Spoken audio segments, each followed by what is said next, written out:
여호와가 참 하나님이시다라는 제목으로 함께 말씀을 나누겠습니다. 오늘부터는 우리 창세기를 가지고 함께 은혜를 받고자 합니다. 먼저 창세기 개간에 대한 이야기를 조금 먼저 하겠습니다. 창세기라고 하는 이 명칭은 영어 성경 제네시스라고 하는 단어에서 왔습니다. 원래 히브리어 단어는 브레시트라고 하는 단어예요. 브레시트라는 단어는 우리 한국어로 번역하자면 우리나라 성경에 있는 대로 태초에라고 하는 단어예요. 그러니까 히브리 성경은 어떤 내용을 제목으로 삼는 것이 아니라 제일 첫 글자가 그냥 제목이 돼요. 또 출애굽기도 마찬가지. 출애굽기도 우리는 그 내용을 보고 출애굽기라고 이름을 지었지만 실제 출애굽기는 히브리어로 따지면 그것이 이름이다라는 뜻이에요. 특별한 게 없어요. 첫 글자 내지는 첫 글자 두 번째 글자를 합쳐서 제목이 되는 게 많습니다.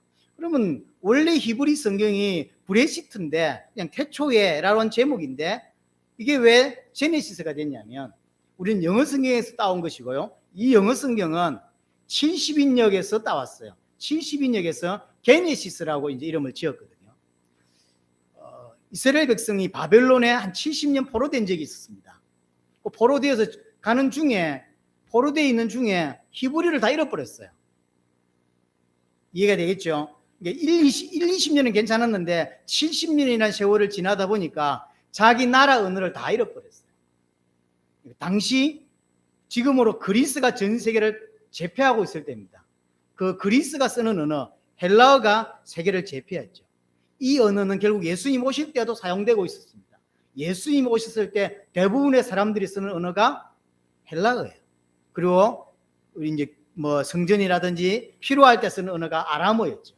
예수님도 아람어로 쓰시기도 하고 헬라어로 쓰기도 했던 거죠. 여하튼 히브리어를 다 잃어버렸어요. 어느 순간. 그래서 이 히브리어를 헬라어로 번역할 필요가 있었던 거죠.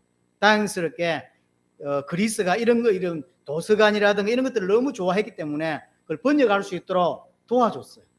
모든 돈을 다 대주고 그래서 이스라엘에서 아주 뛰어난 유능한 학자를 70명 정도, 정확하게는 70명이 조금 넘는다고 합니다. 그래서 셉투아전트라고 LXX 이렇게 쓰잖아요. 셉투아전트라고 그래서 70여 명의 학자들이 모여서 히브리어를 헬라어로 번역하게 되고 번역할 때 그들이 제목을 원래대로 짓지 않고 브레시트에서 번역된 대로 짓지 않고 그냥 창세기 내용을 쭉 읽다가 1, 2장에 창세기 내용이 나오니까 창조에 관한 내용이 나오니까 그냥 게네시스라고 지은 거예요. 그걸 그대로 영어 성경은 제네시스로.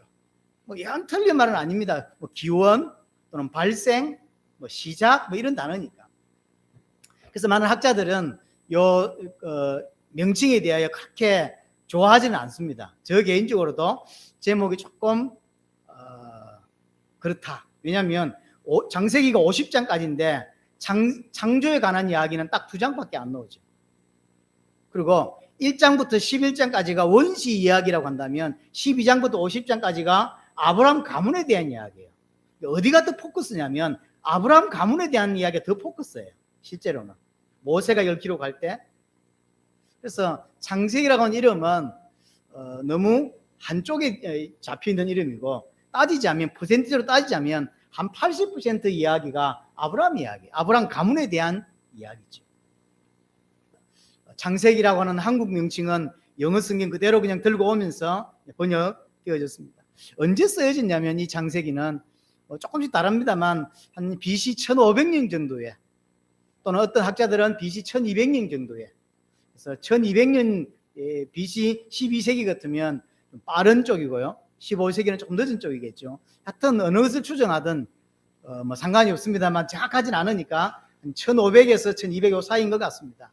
개인적으로는 제가 12세기 것도 읽어보고 15세기 것도 신학교 때 공부해봤는데 제 개인적으로는 15세기가 더 맞는 것 같습니다.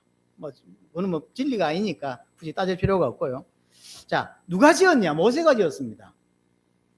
모세가 하나님이 불러주시는 대로 책상에 딱 앉아가지고 쭉 이렇게 기록했냐? 그건 아닙니다. 하나님은 한 번도 그렇게 역사하지 않습니다. 한 번도 100% 성경은 하나님의 말씀이지만 100% 인간의 말이에요. 그러니까 100% 그 사람의 능력과 지성과 모든 것을 동원해서 그 사람에게 그걸 쓰게 하세요. 세계복음도 마찬가지입니다. 하나님의 교회이고 하나님이 하시는 일이지만 100% 사람을 통해 하는 일이에요. 그래서 사실은 정확하게 하나님 인도를 받지 못하고 그러면 할 수 없는 게 세계복음화일 수밖에 사실은 없는 거죠. 우리가 뭘로 오해하면 안 되냐면 처음부터 그게 다 모세가 썼다고 생각하는 거죠. 그래서 만약에 모세가 쓰지 않았다는 증거가 나오면 이 창세기가 하나님의 말씀이 아닌 걸로 될까 싶어서 벌벌 떨면서 아니야 그건 믿을 수 없어 막 이렇게 부인하는, 그렇지 않습니다. 예를 들어서 마지막 신명기 보면 모세가 죽는 장면이 기록되어 있죠. 모세가 죽는 장면이 기록되어 있는데 그 모세가 썼나요? 물론 이제 자기가 곧 죽을 걸 알고 써놓고 죽을 수는 있습니다. 여러 가지. 그러나 그렇게 볼 필요는 없습니다. 모세가 거의 대부분을 썼어요. 제 개인적으로 99%, 98% 정도는 모세가 썼다고 생각합니다. 나중에 첨가되거나 덧붙여진 것들이 좀 있어요. 100%다 모세가 썼다고 주장할 필요는 사실은 없습니다. 예를 들어서 창세기 1장부터 창세기 50장까지 내용은 모세가 잘 모르는 내용이에요. 모세는 정확하면 출애굽기 내용부터 잘 알죠. 태어나기 전 이야기, 특별히 창조 때부터 이야기는 모세는 전혀 알 수 없는 이야기죠. 그럼 그런 이야기를 어떻게 알았을까? 물론 하나님의 계시가 있었을 겁니다. 그러나 무조건 계시가 자 받아 적어 이래가지고 태초에 하나님이 천지를 창조하신지라 이렇게 썼겠냐는 거예요. 하나님은 그렇게 역사하지 않습니다. 그렇죠? 예를 들어서 5장의 창세기 5장에 나오는 이런 족보 이야기, 10장에 노아의 족보 이야기 여러 번 나와요. 이걸 모세가 어떻게 알았을까요? 두 가지. 하나는 책이 많지 않은 시대에 뭐랄까 스토리텔링을 하는 사람들이 있죠. 이게 전문적으로 그걸 외우고 가르치는 사람들이 있어요. 그리고 어떤 데는 자료가 있는 거예요. 그러니까 누가 누굴 낳고 누가 누굴 낳고 이걸 어떻게 모세가 다 알겠냐고요. 본인이 알고 있는 게 아니에요. 당시 존재했던 자료가 있어요. 그 자료를 들고 와서 옮겨 적는 거죠. 모세가 적었는데 그러면 있던 자료 뺏겨 쓴 거야? 그렇지 않습니다. 그게. 그러니까 중요한 자료들은 모세가 그냥 옮겨 쓰는 거예요. 당시의 상황들이. 또 이미 존재했던 것 이런 것들은 그렇게 쓰는 거예요. 그리고 이 모세가 썼다고 하는 증거로 출애굽기부터 신명기까지 많은 그 글 안에도 하나님이 모세에게 말씀을 주면서 기록하라고 하는 이런 말씀이 꽤 나와요. 또 여호수아에도 여호수아가 이 글을 쓰면서 이 우리 선배 모세가 쓴 이 글은 하나님이 주신 글이다라고 하는 것들을 기록하고 있고, 신약 성경에도 보면 모세의 글, 모세의 율법서 이런 표현들이 꽤 많이 나옵니다. 예수님 또한 모세오경을 모세가 기록했다고 이야기를 직접 밝히죠. 신약 성경에. 여하튼 이 모세오경은 창세기를 비롯한 모세오경은 모세가 쓴 건 확실합니다. 처음부터 끝까지 전부 다 모세가 썼다고 주장할 필요는 없습니다. 또 하나 후대가 수정을 하거나 좀 삽입시킨 내용들도 있다는 거예요. 예를 들어 창세기 36장 31절에 보면 이스라엘 자손을 다스리는 왕이 있기 전에라는 표현이 있어요. 이스라엘 자손을 다스리는 왕이 있기 전에, 이 뭔 뜻이죠? 이 글을 쓰고 있는 당시에는 왕이 있었다는 이야기예요. 이스라엘에. 근데 그 당시에는 왕이 없었어요. 지금 창세기 36장에는 왕이 없었고 이 글을 다시 쓰고 있는 입장에서는 왕이 있었던 거죠. 왕은 언제부터 갔죠? 사울부터. 사울, 다윗, 솔로몬으로 이어져요. 그럼 이 말은 후대 중에 누군가가 끼워 넣었다는 거죠. 왜 그걸 끼워 넣었을까요? 그 당시 상황을 설명하기 위한 거예요. 당시 우리가 이제 이런 거죠. 우리 그때 너무 어려웠고 배고팠어. 그러니까 아이들이 라면 끓여 먹지 왜 그랬어? 라고 하는 시가 똑같은 거예요. 그런데 그때 이제 가로 열고 해줘야 돼요. 그때는 라면이 없었습니다. 이렇게. 이 말인 거예요. 쭉 설명을 해가다가 후대들이 그 말을 이해가 안 되는데요 라고 하니까 거기다 설명을 넣은 거예요. 그때는 왕이 없었다는 거예요. 또 창세기 14장 14절 보면 아브라함이 조카 롯을 찾으러 단으로 쫓아가요. 근데 여기 좀 애매한 단어가 뭐냐면 단이라고 하는 지명이에요. 단이란 지명은 여호수아 이후에 사사기 때 생긴 이름이 단이에요. 그러니까 아브라함이 살던 시대는 그 동네 이름은 단이 아니에요. 그 원래 단의 이름이 뭐였죠? 라이스. 사사기 보면 라이스라고 나와요. 원래 그 지명의 이름은 라이스였더라라고 표현해요. 그러니까 아브라함 시대 때는 그 지역을 라이스라고 표현했어요. 근데 창세기 14장에는 라이스라고 안 돼 있고 단이라고 돼 있다니까요. 이 말은 무슨 말일까요? 후대 사람이 라이스를 단으로 바꿨다는 거예요. 원래는 라이스로 모세가 썼던 것 같아요. 모세가 원래 썼는데 후대 사람이 그걸 단으로 바꾼 거 왜 그럴까요? 후대 사람이 이 동네가 어딘데요? 라고 물은 거죠. 라이스라는 동네가 없어졌어. 이제 이름이 없어요. 원래 여기가 원래 여기 무슨 동입니까? 여기가 운정동? 아닌데 금천동. 옛날 이름이 금천동일 수도 있지만 아닐 수도 있는 거죠. 예를 들어서 1950년 전까지는 김천동이었다. 여기서 금천동으로 바뀌었다고 칩시다. 비슷하네. 은천동이었다가 금천동으로. 지금 살고 있는 사람들은 은천동을 써놓으면 몰라요. 여기가 어디예요? 물으니까 지금 사람들이 이걸 읽으면서 오해하지 않도록 금천동이라고 바꿔주는 거죠. 원래 아브라함이 있었고 모세가 이걸 기록할 때는 라이스라고 기록했던 것 같아요. 그러나 뒤에 후대들이 읽으면서 여기가 어느 동네인데요? 라고 하니까 학자들이 이걸 바꾼 거죠. 그래서 모든 걸 처음부터 끝까지 모세가 다 썼다 이렇게 생각할 필요는 없다는 거예요.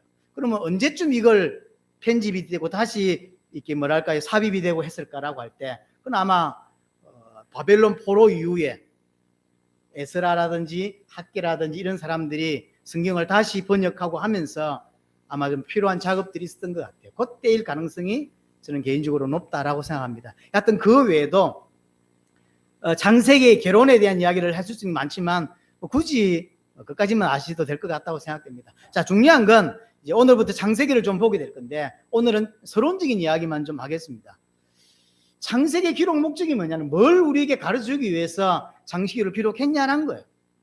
우리는 이제 창세기 1장부터 해서 계속해서 출애굽기, 레위기, 민수기를 계속 읽으면서 함께 은혜를 받고 하나님의 음성을 들어야 되겠는데 근본적으로 그 장마다 또는 사람마다 하나님 주신 메시지가 있지만 근본적으로 모세오경을 통해서 우리에게 뭘 말씀하시고자 하는가 하는 거죠. 그걸 잊어버리면 곤란합니다.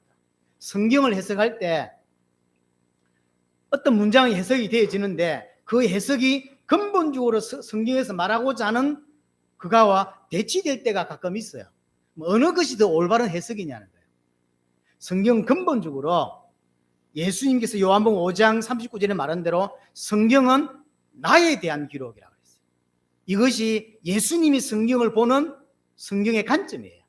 그럼 결국 구약이든 신약이든 전체적으로 결국 뭘 위한 책이냐는 거죠. 구원을 위한 책이에요. 예수님을 그리스도로 믿기 위한 책이에요. 왜죠? 그래야 구원받으니까. 그래서 어떤 성경을 본문을 읽을 때 올바르게 해석했다 할지라도 그 해석이 예수를 그리스도로 믿는 것과 대치된다면 이 해석은 잘못된 해석이 되는 거예요. 또 어떤 해석은 해석이 안 나오는 게 있죠. 설명을 충분히 이해했는데 이 단어를 이해했는데도 불구하고 잘 이해가 안 되는 게 있을 수 있습니다. 그럼 어떻게 해야 될까요? 우리가 미처 발견하지 못한 게 있는 거예요. 예수를 그리스도로 믿고 알고 이렇게 하는 것이 근본의 성경의 목적인데 뭔가를 우리가 빠뜨린 거죠. 뭔가를 지금 놓치고 있는 거. 놓치니까 이 해석이 안 나오는 거죠.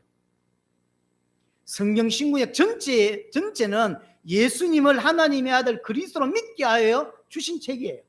그럼 조금 더 좁혀서 모세로부터 창세기로부터 신명기까지 뭘 위한 책이냐는 거죠. 근본적으로는 예수를 그리스도로 믿게 하기 위한 책이라니까. 여기서 벗어나면 안 돼요. 자, 모세가 이 글을 쓰고 있으면서 했던 이야기가 있습니다. 신명기 4장입니다. 신명기 4장을 한번 가보겠습니다. 그 전에 성경을 바르게 이해한다고 할 때 가장 중요한 부분은 결국 두 가지예요. 하나는 하나님이 어떤 의도로 이것을 쓰게 하셨는가 하는 거죠. 뭘 깨닫기를 원하는가예요. 두 번째, 이것을 들고 읽고 있는 사람들이 이걸 어떻게 이해했냐는 거예요. 이게 많이 다릅니다. 자, 우리가 이 성경을 이해하는 데 있어서 가장 중요한 것은 두 가지. 하나는 하나님이 어떤 의도로 쓰셨는가, 하나님이 뭐 때문에 이걸 주셨는가라는 것이고, 또 하나 그걸 들고 이걸 읽고 있는 사람들이 당시에는 어떻게 이해했냐는 거예요. 우리 시각에서 이해하면 안 됩니다. 왜냐하면 이 성경은 지금 나에게 주신 말도 맞지만 1차적으로는 그 당시 그 사람들에게 준 거예요. 그럼 1차적인 해석은 뭐가 되어야 되냐면 그 사람들이 읽고 어떻게 이해했냐는 거죠. 어떤 성경 구절을 듣고 어떤 사람은 하나님이 나를 축복하시기 원하신다라고 해석했는지 몰라도 원래 그걸 처음 읽은 사람은, 원래 그걸 목적으로 받은 사람은 그렇게 해석하지 않았다면 그 해석이 틀린 거예요. 내가 원하는 대로 해석을 하고 있는 것뿐이에요 지금. 그래서 가장 중요한 건 하나님이 어떤 목적으로 주셨냐라는 것이고, 두 번째, 이걸 읽고 있는, 특별히 창세기를 예를 들어 받아서 읽고 있는 사람들이 어떻게 이해했냐, 이것이 성경 읽는 가장 중요한 키워드가 될 것입니다. 어떻게 이해했냐는 거죠. 자, 그럼 창세기는 신명기까지, 모세오경은 누구에게 쓴 책이죠? 후대를 위해서 역사의 기록을 남긴 건가요? 그렇지 않습니다.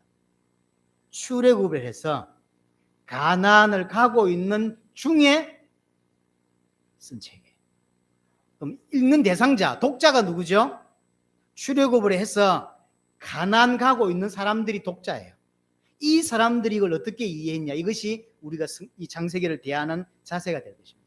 그걸 가장 잘 설명한 게 저는 신명기 4장인 것 같습니다. 자, 신명기 4장 32절부터 보세요. 32절, 내가 있기 전 하나님의 사람을 세상에 창조하신 날부터 지금까지 지나간 날을 상고하여 보라. 자, 창세기부터 시작해서 지금 출애굽기, 레위기, 민수기, 성경으로 따지면 이제 그 말이 되겠고, 지금 출애굽 해가지고 지금 가나안 입구까지 왔어요. 신명기는 어떤 책이냐면 가나안을 향하여 보고 있습니다. 이제 저 멀리가 가나안이에요. 들어가면 돼요. 들어가기 직전에 설교가, 모세의 몇 편의 설교가 신명기거든요. 신명기 전체 모세의 설교 몇 편으로 정리되어 있어요. 마지막에 이제 자기는 죽을 때가 다 됐고 이제 저기만 넘어가면 가나안으로 입국하게 돼요. 이럴 때 마지막 하고 싶은 말을 설교로, 메시지로 전달한 것이 신명기입니다. 자, 그렇게 이해하면 되겠죠. 자, 그럼 뭘 설명하고 있냐면, 다시 보세요. 32절에 네가 있기 전, 우리가 태어나기 전이죠. 하나님이 사람을 세상에 창조하신 날부터, 창세기 1장부터 이야기겠죠. 지금까지 지나간 날을 상고하여 보라. 뭐가 지나왔습니까? 그때부터 세계에서 쭉 갔다가 우리 조상이 애굽에 들어왔다가 430년 노예 생활하다가 이제 드디어 모세를 통하여 이스라엘이 출애굽해 나왔죠. 그리고 지금 강약길을 왔고 거의 40년 가까이를 지났습니다. 그리고 이제 가나안이 보여요. 이제 곧 가나안으로 입국하게 됩니다. 요때 쓴 글이에요. 이때 뭐라고 설명하죠? 하늘이 이 끝에서 저 끝까지 이런 큰 일이 있었느냐? 이런 일을 들어본 적이 있느냐? 어떤 사건을 보고 이런 말을 할까요? 모세가 생각할 때, 자기가 생각할 때 가장 대단한 일, 가장 엄청난 일, 가장 충격적인 일이 뭐냐? 네가 지금 하늘 이 끝에서 저 끝까지 이런 큰 일을 본 적 있냐? 라고 말해요. 모세가 생각할 때 가장 큰 일이 뭘까요? 가장 위험한, 가장 쇼킹한 일이 뭘까요? 출애굽 사건이에요. 자기가 볼 때 인생 지금 80년 넘어 살았는데 80년 사는 동안 자기가 볼 때 가장 위대한 사건, 가장 엄청난 사건은 출애굽 사건이라는 거예요. 이걸 해상하면서 쓰고 있는 겁니다. 이런 일을 본 적 있냐? 이런 일이 본 적 없어요. 자, 그러면서 32절, 33절 보세요. 어떤 국민이 불 가운데서 말씀하시는 하나님의 음성을 너처럼 듣고 생존하였느냐? 어떤 사람이 하나님을 대면했는데, 그것도 불 가운데 있는 하나님을 대면했는데 살아남은 자가 있었냐? 이는 어떤 사건이죠? 호렙산 사건이죠. 출애굽기 19장에 나오는 호렙산 사건이, 하나님이 다 모이라 그랬어요. 그에 하나님이 이 산 위에서 벌써 구름이 쫙 깔리고 불 가운데 하나님의 음성이 있고 하나님이 임재하시는 장면이죠. 어떤 사람이, 어떤 국민이 하나님을 대면했는데 살아남은 인간이 있겠냐 말이에요. 34절에 어떤 신이 와서 시험과 이적과 기사와 전쟁과 강한 손과 편팔과 크게 두려움과 이러한 한 민족을 다른 민족에서 인도해낸 이런 일이 있냐? 엄청난 사건이었죠. 하나님의 강한 팔로, 손으로 엄청난 기적과 이적을 베푸시면서 이스라엘 민족을 애굽에서 끄집어냈었어요. 이런 걸 본 적 있냐는 거예요. 어떤 하나님이 백성을 끄집어내고 다른 민족에게 속국되어 있는 그것도 하루 이틀 지난 것도 아니고 400년 넘은 지난 이야기를 끄집어내서 해방시킨 이런 일을 너희가 들어본 적이 있냐? 라고 말하는 거예요. 그럼 결론이 뭐냐면요, 35절이에요. 35절. 뭔 이야기를 하고 싶어서 창세기부터 시작해서 출애굽하는 과정을 이야기하면서 엄청난 사건이다, 이런 걸 들어본 적이 있냐? 이런 걸 직접 체험해 본 적이 있냐? 없지 않냐? 라고 하냐면 35절, 이것을 내가 나타내시면 여호와는 하나님이시오 그 외에는 다른 신이 없음을 내게 알게 하려 하시니라. 자, 모세오경에 쓰는 목적이 뭐냐면 여호와가 참 하나님이시다. 다른 신은 없다. 다른 신은 섬기면 안 된다. 하나님만이 하나님이다. 여호와만이 하나님이다. 라고 이야기하는 거예요. 애굽에서 우리를 건져내신 여호와가 참 하나님이다. 이 땅에 다른 신은 없다. 다른 신을 섬길 필요가 없다. 라는 거죠. 그래서 하나님이 얼마나 크신 분인지, 하나님이 얼마나 위대하신 분인지, 왜 우리가 그를 섬겨야 되는지를 나타내기 위해서 쓴 책이 모세오경이에요. 어떤 사람들은 창세기를 자꾸 뭐랄까 자기의 창조에 관한 어떤 궁금증을 해결하는 책으로 자꾸 활용하려고 그렇게 합니다.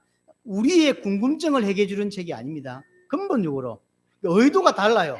하나님은 우리에게 하나님이 누구인지, 왜 우리는 그만을 섬겨야 되는지를 설명하기 위해서 주신 책이 창세기인데, 우리는 그 창세기를 가지고 뭐 하기를 원하냐면 우주 기원에 관한 궁금증을 해결하기를 원해요. 우주 기원에 관한 궁금증은 우리 시대 사람들의 관점이에요. 세상이 어떻게 시작됐지? 얼마나 기간이 길었지? 어떻게 창조되었지라는 게 궁금해요. 그러나 이 성경을 받아 들고 있는 그 가난한 사람들은 우주 기원이 궁금할까요? 안 궁금해요. 우주 기원이 안 궁금하고 이걸 기록하게 하신 하나님도 우주 기원이 안 궁금해요. 우주 기원이 어떻게 되고 하나님이 어떻게 창조했냐를 설명하기 위해서 주신 책이 창세기가 아니라니까요. 그럼 접근 방법이 벌써 틀렸어요. 창조라고 하는 것을 과학적으로 접근하면 창세기를 이해하기 힘듭니다. 우리나라에 창조과학회라는 게 있습니다.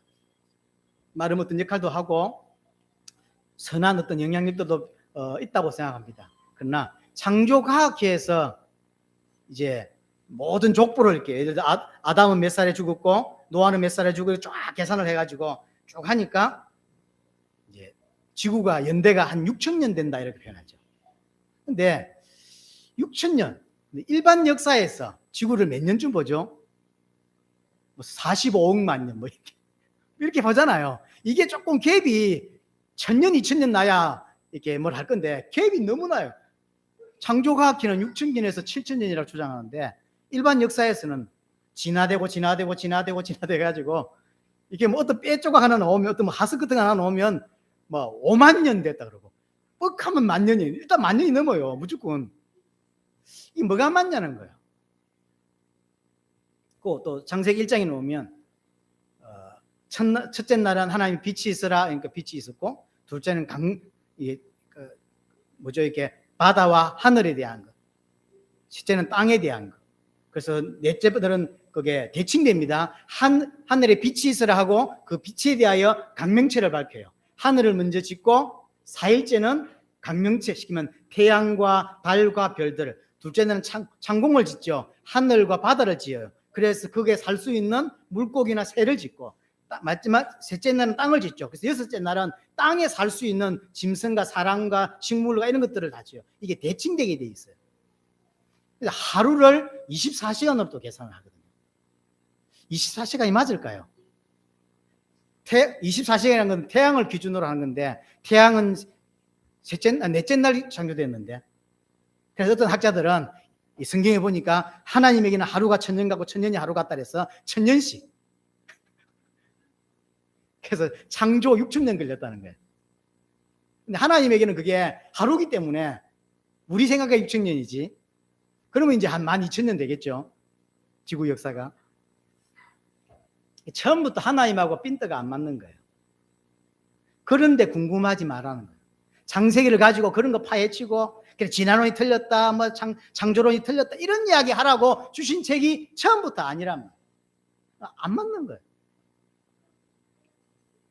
또 생각해 봐야 될 게 뭐냐면, 과연 하나님이 말씀으로 천지를 창조했다고 할 때 이 말씀으로 천지를 창조했다고 하는 의미도 우리는 이렇게 이해할 수 있잖아요. 하나님이 빛이 있으라 하니까 빛이 딱 있죠. 그래서 궁창을 나누셨다 하니까 궁창이 나누어지고 이러죠.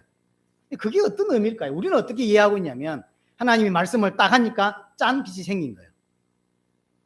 그거 말일까요? 몰라요. 이런 거죠. 어떤 사람이 어려움을 당하다가 아무리 호소해도 안 들어줘요. 그래서 국민청원을 청와대 국민청원을 올렸더니 이슈가 돼가지고 수만 명이 도와주고 해서 대통령이 직접 나서서 그거 처리해라 명령을 내리니까 그 다음에 3일 만에 그것이 10년을 뛰던 게 안 되던 게 3일 만에 해결된 거죠. 그럼 글로 남길 때 어떻게 남길 수 있겠죠? 대통령이 말씀하니 그대로 됐다. 하나님이 말씀했으니 빛이 있었다고 하는 이야기가 실제로 그것일 수도 있고 아닐 수도 있어요. 그러니까 성경은 창세기 1장에서 하나님이 그걸 빛이 있으라고 말씀하시고 그 빛이 있어지는 과정에 대해서는, 방법에 대해서는 조금 0.1%도 설명하지 않아요. 그걸 전부 가로로 쳐놨다니까 지금 하나님. 왜냐하면 궁금해하지 말란 말이에요. 궁금해하지 말란 말이에요. 창세기를 읽는 사람이 그걸 궁금할 필요가 없어요. 왜냐하면 이 당시 이 성경을 읽어야 되는 그 출애굽 해석하고 있는 사람들에게는 며칠 만에 창조가 되었고 어떻게 창조가 되었고 그런 게 중요한 게 아니요. 이것을 창조하신 하나님이 내가 믿는 하나님이다 라고 하는 걸 깨닫는 게 중요한 것이지, 창조의 기원이 어떻다, 며칠 만에 창조됐다, 이게 중요한 게 아니라니까요. 그래서 창세기 1장은 특별히 창세기는 창조에 관한 이야기가 아니라고 하는 거예요. 하나님을 드러내기 위하여, 우리 하나님이 얼마나 높으신 분인가를, 그 하나님을 찬양하기 위하여, 그 하나님을 높이기 위하여 기록한 책이, 창세기를 정상적으로 읽으면 하나님을 믿을 수밖에 없고 하나님 앞에 무릎 꿇을 수밖에 없고 하나님을 높일 수밖에 없도록 주신 책이 창세기예요. 여호와 하나님이 모든 것을 창조하신 창조주 하나님입니다. 여호와 하나님은 바로 능력이 하나님이다. 내가 믿는 그 여호와 하나님은 능력이 하나님이다. 그런데 이런 하나님을 어디에도 본 적이 없지 않냐? 어디에도 본 적이 없지 않냐? 지금 모세가 이런 사건을 어디에도 본 적이 없다고 표현했는데, 이들이 살고 있는 시대는 많은 설화, 많은 신화가 있어요. 애굽에 430년 살면서 애굽 안에 있는 많은 신화들이 애굽이 얼마나 위대한 나라인지를 말하기 위해서 그들만의 신화, 그들만의 설화가 존재합니다. 대한민국도 왜 뭐 있잖아요. 곰이 동물이 누구예요? 곰하고 호랑이입니까? 누가 어디 들어갔다 하면 들어가가지고 이제 그 마늘하고 쑥하고 이렇게 먹었는데 그리고 나와서 이제 막 당군이 되고 뭐 이런 이야기 나잖아요. 그런 이야기 왜 만들까요? 이 조선이라는 나라가 그냥 만들어진 나라가 아니라는 거죠. 뛰어난 나라는 거죠. 근데 이런 나라가 대한민국만 있을까? 그런 설화가요? 그런 신화가? 전 세계 다 있어요. 우리 민족이 최고라는 거죠. 그런 걸 말하기 위해서 모든 나라의 신화와 설화가 다 있어요. 너희들이 그런 설화를 들어봤지 않냐는 거예요. 너희들이 그런 걸 알고 있지 않냐는 거예요. 애굽에 살면서 애굽의 신화, 애굽의 설화 잘 압니다. 특별히 태양의 신 이런 거. 그 여호와 하나님하고 비교가 되냐는 거예요. 이런 신을 본 적 있냐 말이에요. 그들이 주로 믿는 신이 태양신인데 그 태양신하고 우리가 믿는 여호와하고 같냐 말이에요. 태양신은 창세기 1장을 빌자면 피조물이에요. 비교가 안 되는 거죠. 비교가. 그래서 창세기를 통해서 정말로 하나님이 하나님 되심을, 정말로 하나님만 섬겨야 됨에 대하여 계속 설명하는 거예요. 그 어디에도 본 적 없는 하나님이에요. 설화를 접해서 알고 신화를 접해서 알아요. 근데 어디에도 없는 하나님이래요. 말씀 하나로 천지를 창조하신 그런 하나님이라는 거죠. 이런 신이 없다. 그 어디에도. 그래서 여호와 하나님만이 참 하나님이고 여호와 하나님만이 절대 주권자이시다라고 하는 것을 깨닫게 하기 위해서 창세기 1장을 기록합니다. 조금 더 넓게 보면 모세오경을 그것 때문에 기록합니다. 좀 전에 이야기 드렸지만, 근데 어떤 사람이 창세기 1장, 2장 읽으면서 이게 믿을만 하냐라는 거예요. 왜냐하면 이게 우리는 그냥 성경을 읽으니까 이렇게 하지만 이게 느낌이 딱 신화 같아요. 그렇죠? 딱 설화 같아요. 왜 그런 어떤 장면도 나오냐면 동물하고 사람 말도 하거든. 나중에 창세기 3장에 뱀이 인간에게 말도 걸어요. 이런 걸 어떻게 받아들여야 되냐는 거죠. 이런 모든 관점은 현대적 관점이에요. 어떻게 인간이 짐승하고 대화를 해? 그런 거 있잖아요. 이건 현대적 관점이라니까요. 왜 이렇게 그러면 창세기의 설화 같은 느낌, 신화 같은 느낌이 없냐면 있어요.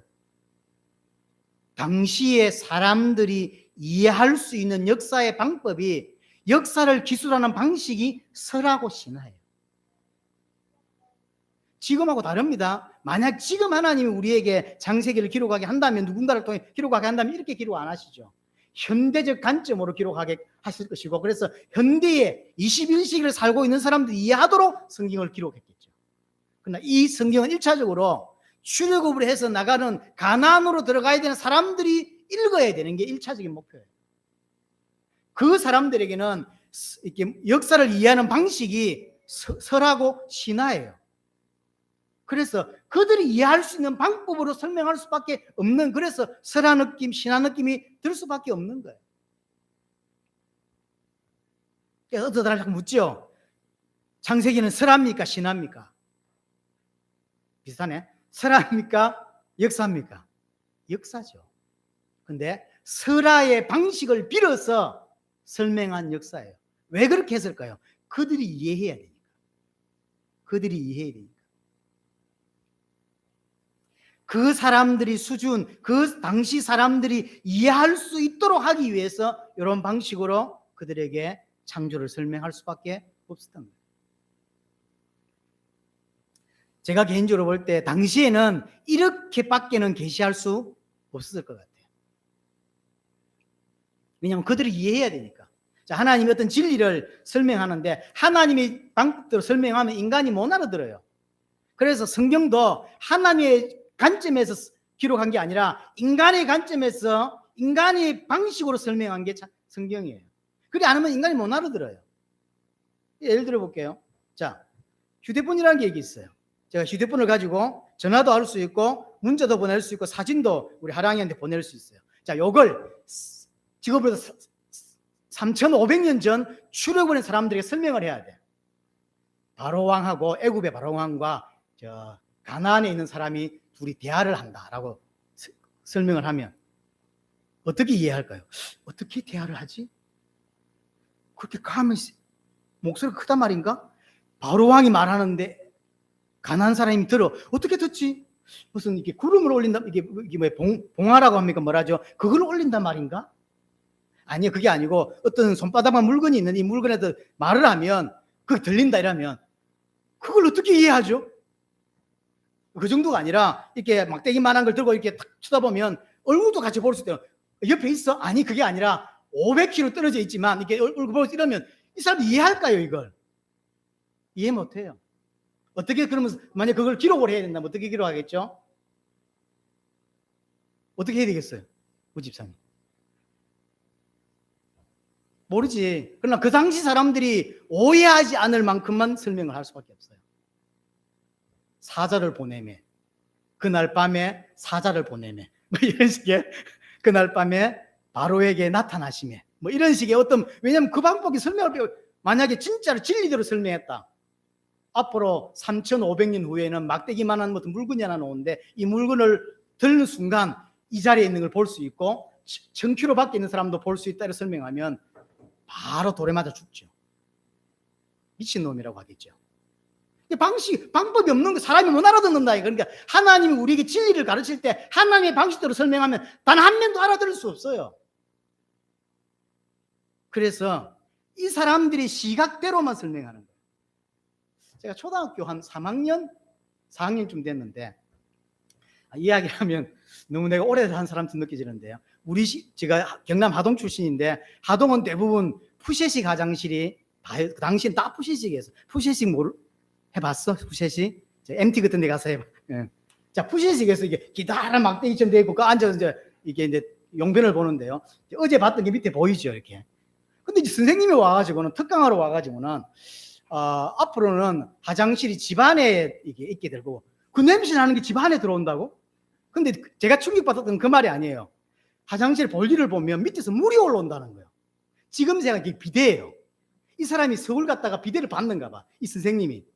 근데 제가 살고 있는 그 하동군 대치리에서는 단 한 번도 생각해보지 않고 단 한 번도 본 적이 없는 이야기를 하는 거예요.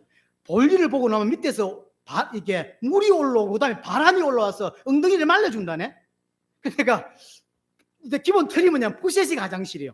푸셋식 화장실에서 물이 올라오면 이게 똥물인데? 이거 어떻게 되는 거지? 그게 좋은 거야? 물이 왜 올라와? 아무 계속 생각을 했어요. 그게 무슨 말이지? 도저히 이해가 안 되는 거예요. 그리고 꽤 오랜 시간이 흘렀어요. 제가 중학교 가고 고등학교를 갔던, 중학교 갔던가 해서 중3 때인가 부산을 갔는데 그 친척집에 비대가 있는 걸 처음 봤어요. 이게 그 말이구나. 그때 알았다니까요. 그때. 내 관점에서는 자, 그 좋은 이야기를 해줬어요. 화장실이 집 안으로 들어오고 그 다음에 이렇게 물이 올라온다는 거예요. 엄청난 소스잖아요. 난 도저히 이해가 안 돼. 뻥을 너무 심하게 쳤다 이렇게 생각했어요. 근데 10년 안 돼서 내가 그 말을 이해했죠. 똑같은 거예요. 똑같은 거예요. 지금 이 장세기 읽어야 되는 사람이 원래 진리대로 설명하면 알아들을까요? 못 알아들어요. 도대체 이게 뭔 소리야? 이해가 안 되는 거예요. 아니 이것도 이해 못 하는데 앞으로 3,500년 후에는 막대기 같은 손바닥만한 물건 하나 놓은데 그 물건으로 돈도 보내고 돈을 어떻게 보내? 사진도 보내. 사진이 뭔데? 설명 아주 어려워. 사진이라는 게 있는데 그게 뭔데요? 어떻게 설명해야 될까요? 네가 딱 서 있으면 이렇게 모양이 그냥 죽어라 이렇게 있죠. 설명 못 하는 거예요. 그래서 하나님은 지금 이 사람들이 수준으로밖에 설명 못 하는 거예요. 그래서 창세기 1장 2장 창조의 기록은 그 의미예요. 그러면 원래 창조된 그 모습에 1000분의 1 만분의 1도 설명을 못하는 거죠. 이렇게밖에 못하는 거예요. 빛이 있어라 빛이 있었다, 궁창이 있어라 궁창이 있었다, 발광체를 만들었다, 이렇게밖에 설명을 못하는 거예요. 왜 그 다리 설명하면 성경이 찢어버린다니까. 뭔 소리인지 몰라요. 족보도 마찬가지입니다. 족보 이야기가 쭉 나오잖아요. 그 족보 이야기가 정확하자면 안 정확합니다. 성경에 나온 족보 이야기는. 왜 그럴까요? 성경은 구원에만 관심이 있어요. 족보도 구원에 가는 족보만 쭉 설명해요. 그래서 마태복음 1장에 족보 쭉 나오잖아요. 그 족보가 실제 족보하고 이게 딱 비교하면 많이 틀립니다. 왜 그럴까요?